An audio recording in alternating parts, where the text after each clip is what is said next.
Historia ya wito wangu kifupi, nikatoka katika Uislamu na kuingia katika Ukristo. Nilifukuzwa pale nilipokuwa naishi, ndio ambao kweli nilipata changamoto ya kunyanyasika, lakini hata hivyo sikata tamaa, nikaendelea kusimama imara katika Ukristo kwa kweli.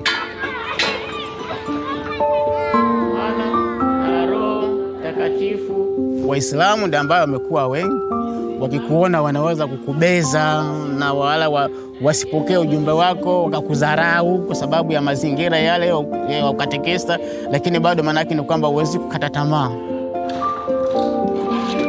Kuna watu baada nilipokuwa walau sasa nimebobea imani, kuna watu ambao nilishawatoa kabisa kwa Wakristo na mpaka leo manake ni Wakristo, bali kwa kweli wapambanaji tu wa dini ya Kristo vizuri tu. Katekesi ningeweza kwamba ni msingi wa kusimamisha imani ya Kikristo, kwa sababu mapadre ni wachache. Endapo kama ingekuwa bila makatekesi za hizo Ukristo wenyewe ungekuwa kwa kweli tia maji. Kwa kweli changamoto zipo kubwa katika utume wangu. Yaani kama kipindi cha masika inawezekana padre anaweza kufika mara moja au asifike kabisa kipindi hicho. Yaani umbali ambao tunapokwenda kushiriki au kukomunisha wagonjwa na au kufanya vipindi, manake unaweza ukasema kwamba unaweza ukatembea hata ningesema hata kilomita 10.